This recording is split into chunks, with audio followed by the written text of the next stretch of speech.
HSC আলিমের শিক্ষার্থীবৃন্দ সবাইকে জানাচ্ছি ইসলামের সর্বোত্তম সম্ভাষণ। আসসালামু আলাইকুম রহমতুল্লাহ। এই সেগমেন্টে আমরা গ্রাফ চার্টের এমন একটি ফরম্যাট নিয়ে আলোচনা করব যেই ফরম্যাটের মাধ্যমে আপনার বোর্ড পরীক্ষায় আসা সকল প্রকার গ্রাফ এবং চার্ট এবং পাই চার্ট, লাইন চার্ট, সকল প্রকারের চার্ট এবং গ্রাফ আপনি আনসার করতে পারবেন এবং আউট অফ 10-এর মধ্যে আপনি অন্তত পক্ষে 8 অথবা 9 গেইন করতে পারবেন ইনশাআল্লাহ। চলেন আমরা শুরু করি। আজকের যে ফরম্যাট বা আজকের যে টেকনিকের মাধ্যমে আমরা গ্রাফ চার্ট শেষ করব। চলেন আমরা শুরুতেই গ্রাফ চার্টের জন্য মোট 5টা পয়েন্ট নিয়েছি। যদিও গ্রাফ চার্ট একদম ফুলফিল প্যারাগ্রাফ লাইনে লিখতে হয়, কোনো রকম প্যারা করতে হয় না। জাস্ট এই ফরম্যাটটা মুখস্থ করার জন্য এটাকে আমরা নাম্বারিং করেছি। নাম্বার 1 রয়েছে দ্য গ্রাফ শোজ দ্য এবং মূল বিষয়। তার মানে প্রথম আমাদের যে পয়েন্ট সেটা হচ্ছে দ্য গ্রাফ শোজ দ্য, এখানে বসবে মূল বিষয়। আমি পুরো বিস্তারিত আপনাকে বুঝিয়ে দিব।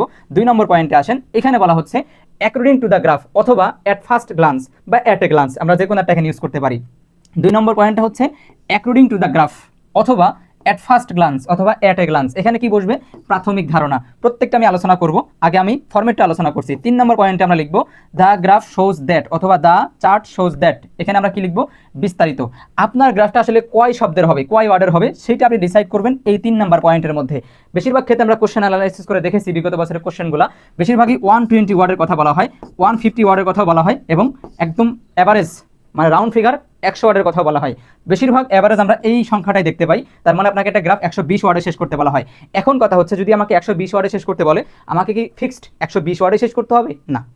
আমাকে যদি বলে 150 ওয়ার্ডে শেষ করতে, 150 ওয়ার্ডে শেষ করতে, আমাকে কি একেবারে 150 ওয়ার্ড কাটায় হতে হবে? জি না। আপনাকে আমিন নিয়ে এসে বা সম্পূর্ণ দাড়িপাল্লা নিয়ে আপনাকে একদম ফুলফিল ফিক্সড ওই কয়টা সংখ্যা বা ওই কয়টা ওয়ার্ডে লিখতে হবে তা কিন্তু না। আপনি কাছাকাছি লিখলেই হবে। সাপোজ ধরেন যদি আপনার কোশ্চেনে 120 ওয়ার্ডের মাধ্যমে গ্রাফ চার্ট লিখতে বলে, আপনি যদি 125 লিখেন, 130 লিখেন বা 115, 110 লিখেন, কোনো সমস্যা নেই, কাছাকাছি থাকলেই হবে।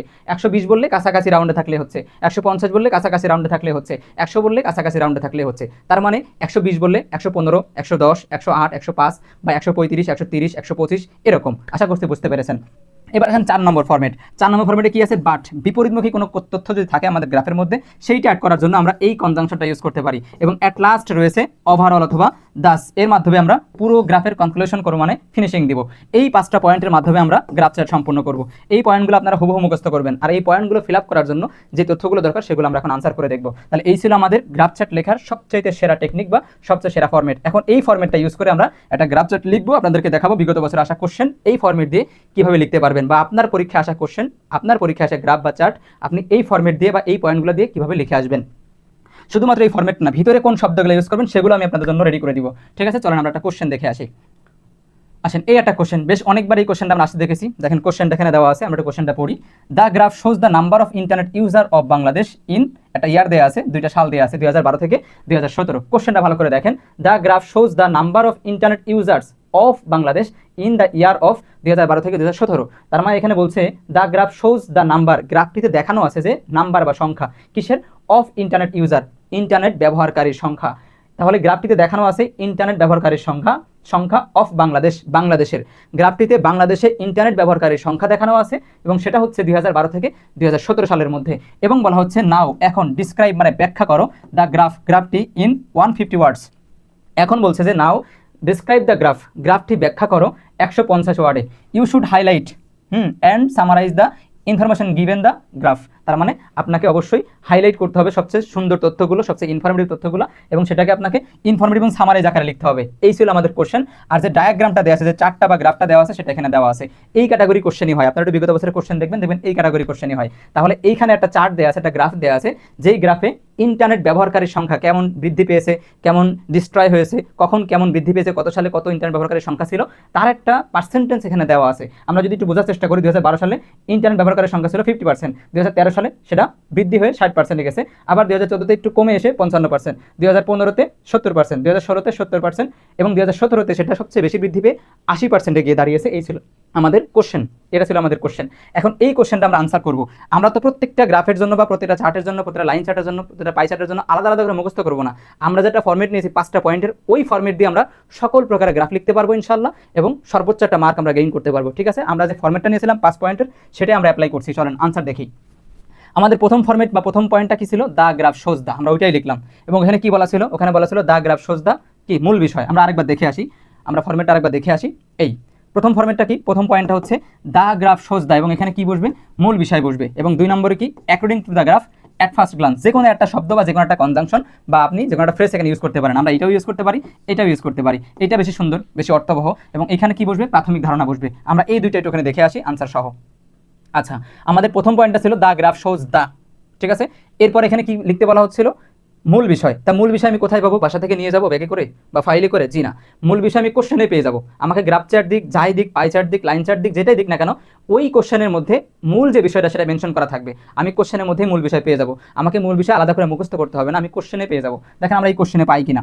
যারা একটু অর্থ বোঝেন তারা বুঝতে পারবেন এখানে মূল বিষয় হচ্ছে the number of internet user, ঠিক আছে, of Bangladesh in the year of, এই যে এইটা হচ্ছে মূল বিষয়। যারা একটু অর্থ বোঝেন, যারা অর্থ না বোঝেন তাদের জন্য কোনো সমস্যা নাই, তারা কি করবেন, এইখানে খেয়াল করেন, দ্য গ্রাফ শোজ দ্য, এই যে শোজ দ্য, এইটা আপনার মানে ফরম্যাটের মধ্যেই আছে।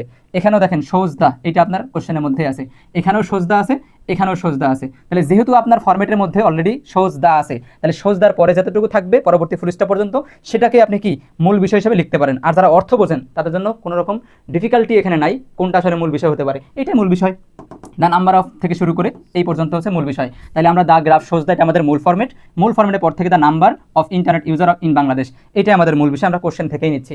একটু স্কিপ করেছি আমরা এইটা, সালটা আমরা স্কিপ করেছি, সালটা আমরা লাস্টের দিকে ইউজ করতে পারবো। এই জন্য কেউ যদি এখানে সালটা অ্যাড করতে চায় সেটাও অ্যাড করতে পারে। তার মানে দ্য নাম্বার অফ থেকে শুরু করে পরবর্তী ফুলস্টপ পর্যন্ত পুরোটাই মূল বিষয় হিসেবে ধরা যেতে পারে। চাইলে আমরা সালটা এখানে স্কিপ করে শুধুমাত্র বাংলাদেশ পর্যন্ত লিখতে পারি। এইবার আপনার যেটা কাজ, আমি তো একটা কোশ্চেন দিয়ে বুঝাই দিচ্ছি, এরকম প্রত্যেকটা ক্যাটাগরি কোশ্চেন দিয়ে আপনি মূল বিষয়টা তুলে আনতে আপনাকে পারতে হবে, ঠিক আছে। আসেন, মূলত আমি পেইড ব্যাচ নিয়ে খুব ব্যস্ত, এই জন্য আপনাদেরকে ফ্রি কয়েকটা যে ক্লাস দিব বা আপনাদের যে ফ্রি গ্রুপটা করা হয়েছে যেখানে আমরা আনসার শিট দিচ্ছি, সাজেশন শর্ট করে দিচ্ছি, সেখানে যে খুব বেশি অ্যাক্টিভ থাকবো সম্ভব হচ্ছে না। আপনারা অনেকে আমাকে পার্সোনাল নক দিচ্ছেন, দয়া করে পার্সোনাল নক দিয়ে কোনো লাভ নাই, কারণ আমরা সারাক্ষণ ব্যস্ত, টিচাররা সবাই ব্যস্ত, আমাদের পেইড ব্যাচ নিয়ে ব্যস্ত, অন্যান্য কার্যক্রম নিয়ে ব্যস্ত। সুতরাং পার্সোনাল নক দিয়ে আসলে কোনো লাভ নাই। আপনারা যে গ্রুপটা আপনাদের দেওয়া হয়েছে ফ্রি গ্রুপ, সেই গ্রুপের লিঙ্কটা আমি এখানেও দিয়ে রাখবো, সেখানে আপনারা সকল আপডেট পাবেন। যতটুকু ফ্রি দেওয়া সম্ভব সেটা ওই গ্রুপেই দেওয়া হবে, ঠিক আছে। আসেন পরবর্তী পয়েন্ট। তাহলে প্রথম পয়েন্ট দিয়ে আমরা একটা শেষ করলাম এই পর্যন্ত। আসেন দ্বিতীয় পয়েন্ট। আমাদের দ্বিতীয় পয়েন্টটা কি ছিল, অ্যাকর্ডিং টু দ্য গ্রাফ অথবা অ্যাট ফার্স্ট গ্লান্স। আমরা এখানে ইউজ করছি অ্যাকর্ডিং টু দ্য গ্রাফ অথবা চার্ট।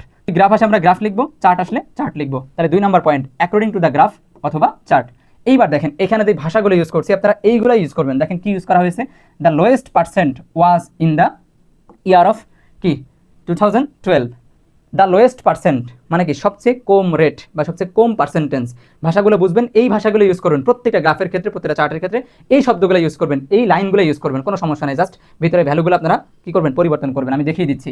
তাহলে আমরা কি লিখলাম 2 নম্বর পয়েন্টে, অ্যাকর্ডিং টু দ্য গ্রাফ অথবা চার্ট, দ্য লোয়েস্ট পার্সেন্ট মানে কি সবচাইতে কম পার্সেন্ট বা শতাংশ, ওয়াজ ছিল, ইন দ্য ইয়ার সালে 2012। এখানে সবচেয়ে কম পার্সেন্টে ছিল কত, 2012 সালে 55%। এটা আমরা এখানে উল্লেখ করেছি। অ্যান্ড এবং ইট ওয়াজ 50%, এটা ছিল 50%। বাক্যটা একেবারে সহজ এবং তথ্যবহুল। কেমন, যে সবচেয়ে কম পার্সেন্টেজ ছিল 2012 সালে এবং এটা ছিল 50%, আমরা এটা লিখলাম। অন দ্য আদার হ্যান্ড মানে এর যে বিপরীত একটা তথ্য আছে সেটা আমরা এখানে ইউজ করবো, সবচেয়ে হাইয়েস্ট পার্সেন্ট। আসেন সেটাই লিখছি, ফুল স্টপ দিয়ে বাক্য শেষ করেছি। এবারে লিখছি দ্য হাইয়েস্ট ইউজার। এখানে পার্সেন্ট বলছিলাম, এখানে ভাষা একটু চেঞ্জ করার জন্য ইউজার বললাম, একই তো ব্যাপার। এখানে বলছিলাম লোয়েস্ট পার্সেন্ট, এখানে বলছি হাইয়েস্ট ইউজার। এখানে পার্সেন্ট, এখানেও যদি পার্সেন্ট বলতাম ভাষাটা দেখতে বা শুনতে খারাপ লাগতো, এই জন্য একটু চেঞ্জ করলাম, একটু চেঞ্জ দিয়ে এখানে লিখলাম যে দ্য হাইয়েস্ট ইউজার ওয়ার ছিল। এখানে যেহেতু প্লুরাল এই জন্য এখানে ভার্বটা প্লুরাল হয়েছে। দ্য হাইয়েস্ট ইউজার ওয়ার সবচাইতে বেশি ব্যবহারকারী ছিল, ঠিক আছে। দ্য হাইয়েস্ট ইউজার মানে ব্যবহারকারী, হাইয়েস্ট মানে সবচেয়ে বেশি ব্যবহারকারী ওয়ার ছিল ইন দ্য ইয়ার, একই রকম ওইটার মতোই।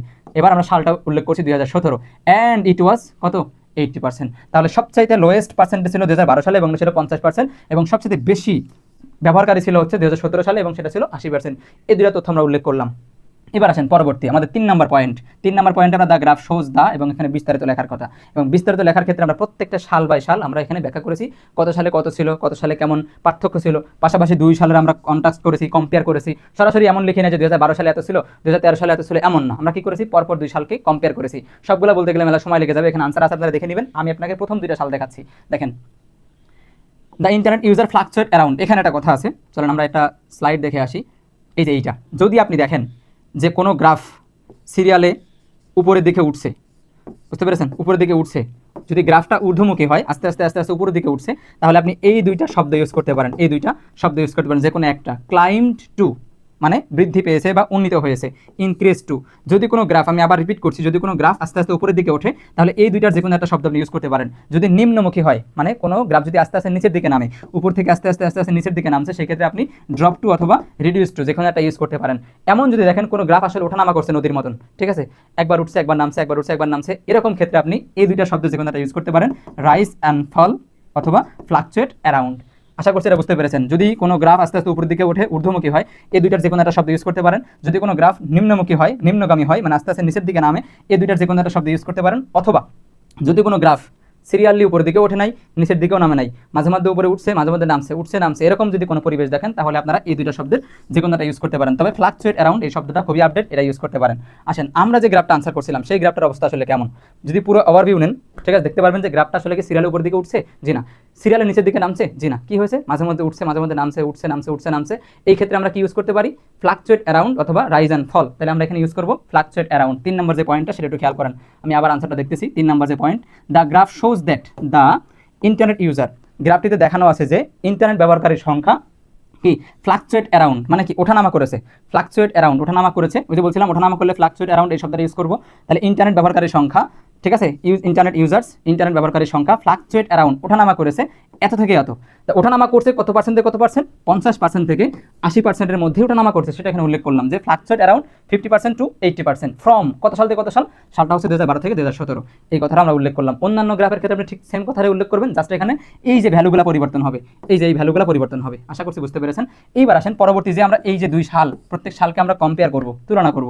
যেমন এখানে ইন 2012 12 সালে, 2012 সালে দ্য ইউজার ওয়্যার ব্যবহারকারী ছিল 50% অ্যান্ড, এবং ইন এত সালে 2013 সালে ইউজার ওয়্যার 60%। সহজ কথা। এখন ডিউরিং দিস পিরিয়ড, এই সময়ে দ্য ইউজার ভ্যারিড ফ্রম 10%, মানে কি 10% বৃদ্ধি পেয়েছে, এই কথা উল্লেখ করলাম। আমরা কীভাবে আনসারটা করতেছি, 2012 সালে কত ছিল, 2013 সালে কত ছিল, দুইটা আলাদা আলাদা সেন্টেন্সে দুইটা আমরা উল্লেখ করলাম। করার পরে আবার এই 2 সালের মধ্যে আসলে কেমন কম্পেয়ার ছিল, কেমন পার্থক্য ছিল, কি ঘটেছিল সেটা উল্লেখ করছি। কি বলছি, 10% কি হয়েছে, বৃদ্ধি পেয়েছে, সেটাও বলছি। এভাবে আমাদেরকে প্রত্যেকটা শেষ করতে হবে। আনসার এখানে দেওয়া আছে। এবং সর্বশেষ যে আমরা কি করব, দাস দিয়ে অথবা ওভারঅল দিয়ে আমাদের পুরো কনক্লুশন বা পুরো গ্রাফটা শেষ করব। The graph shows the rise and fall, ঠিক আছে, internet user of Bangladesh from এত থেকে এত। দেখেন কোশ্চেনটা কত সহজে আমরা আনসার করতে পারছি। এই শব্দগুলো আপনারা ইউজ করুন, প্রত্যেকটা শব্দ এমন ইউজ করুন, মাঝখানে ভ্যালুগুলো পরিবর্তন করবেন, ঠিক আছে। চলেন আমরা আরেকটা কোশ্চেন করি, দেখবো যে এটা তো আমরা এখানে দেখে শিখলাম। এবার এই ক্যাটাগরিতে বা এই ফরম্যাটে অন্য কোনো গ্রাফ চার্ট আমরা আনসার করতে পারি কিনা সেটা দেখবো। চলেন আসেন আরেকটা কোশ্চেন নিয়েছি। কোশ্চেন আমরা পড়ি, the graph below shows Literary, ঠিক আছে, রেট ফ্রম 1995 টু 2010। তার মানে দ্য গ্রাফ বিলো শো, নিচের গ্রাফটিতে দেখানো আছে লিটারেরি রেট ফ্রম এত সাল থেকে এত সাল, 1995 থেকে 2010 সালে লিটারেরি রেট, এটা এখানে দেওয়া আছে। এখন আমাদের বলছে ডিসক্রাইব দ্য গ্রাফ 150 ওয়ার্ডস, 150 ওয়ার্ডে গ্রাফটাকে কি করো, ডিসক্রাইব করো, ব্যাখ্যা করো। এখন আসে আমরা আনসার করবো। আমাদের পয়েন্ট কয়টা, 5টা। প্রথম পয়েন্টটা কি, দ্য গ্রাফ শোজ দ্য, এরপরে কি মূল বিষয়, দেখেন তো, দ্য গ্রাফ শোজ দ্য মূল বিষয়, এই যে মূল বিষয়, এই যে এইটা মূল বিষয়, আপনার কিন্তু বাসা থেকে নিয়ে আসতে হবে না, এটাই আপনার মূল বিষয়, ব্যাস মূল বিষয় আমরা লিখে দিলাম। এই যে এটা আমাদের মূল পয়েন্ট, এটা হচ্ছে মূল বিষয়, আমরা কোশ্চেন থেকেই নিচ্ছি, একটা ফুল স্টপ, একটা পয়েন্ট শেষ। দ্বিতীয় পয়েন্টে আসেন, অ্যাকর্ডিং টু দ্য গ্রাফ অথবা চার্ট, তাই না। এবার আমরা কি করবো, ওই যে আগের মতো সবচেয়ে লোয়েস্ট রেটটা আমরা লিখবো এবং সেটা কয় সালে ছিল, এবং সবচেয়ে হাইয়েস্ট রেটটা লিখবো সেটা কয় সালে ছিল, তাই তো, সেটাই আমরা করছি। লিখলাম the lowest percent was the year of কি 2003 সালে ছিল, তাই না। এই যে সবচেয়ে লোয়েস্ট ছিল 2003 সালে, সেটা লিখলাম। খেয়াল করেন একদম আগের যে গ্রাফের আনসারটা ছিল ওইটার মতো করে আমরা লিখছি, ওই কন্ট্রাস্টে লিখছি। তাহলে the lowest percent was in the 2003 সাল, 2003 সালে ছিল সবচেয়ে লোয়েস্ট রেট, এবং ইট ওয়াজ 38.1%। দেখেন সবচেয়ে লোয়েস্ট ছিল এইটা, এবং সেটা ছিল 38.1। এবং এবার আমরা হাইয়েস্ট রেট দিব, তাহলে দ্য হাইয়েস্ট ইউজার না, এখানে রেটই বলতে পারি, ওয়ার এত 2010 সালে, সবচেয়ে হাইয়েস্ট ছিল 2010 সালে, এই সবচেয়ে হাইয়েস্ট ছিল 2010 সালে, এবং সেটা ছিল কত, 56.8 মানে পার্সেন্ট, সেটাই আমরা লিখলাম। এবার 3 নম্বর পয়েন্টে আসেন। 3 নম্বর পয়েন্টটা কি ছিল, দ্য গ্রাফ শোজ দ্যাট, ঠিক আছে, এবং কি এখানে আমরা কি লিখবো, যদি ওঠানামা করে তাহলে রাইজ অ্যান্ড ফেল লিখবো, অথবা ফ্লাকচুয়েট অ্যারাউন্ড লিখবো। তাহলে আমরা দেখতে পাচ্ছি গ্রাফটা আছে ওঠানামা করছে, তাহলে কি লিখতে পারি, দ্য ইন্টারনেট ইউজার না, সরি এটা লিখবো, লিটারেরি রেট লেখার পরে ফ্লাকচুয়েট অ্যারাউন্ড এত থেকে এত, মানে 38.1% থেকে 56.8% ফ্রম 1995 থেকে 2010 সাল পর্যন্ত। বাকিগুলো সেম সিস্টেম। তাহলে একটা ফর্মেট ভালো করে শেখার পরে আপনার দায়িত্ব হচ্ছে বিগত বছরের কোশ্চেনগুলো এই ফর্মেট দিয়ে লিখে প্র্যাকটিস করা। যদি আপনি প্র্যাকটিস করতে পারেন এবং ভুলগুলো সাথে দিয়ে মানে সংশোধন করে নিতে পারেন, আশা করছি সর্বোচ্চ সংখ্যক একটা মার্ক আপনি গ্রাফ চার্টে পাবেন। সময় স্বল্পতার কারণে খুব বেশি ডিসক্রাইব করতে পারি নাই, তারপরেও যতটুকু দিয়েছি আপনারা প্র্যাকটিস করলে ইনশাআল্লাহ ভালো একটা নাম্বার গেইন করতে পারবেন। সবার জন্য দোয়া থাকলো। আজকের ভিডিও এখানে শেষ করছি। আসসালামু আলাইকুম রহমতুল্লাহ।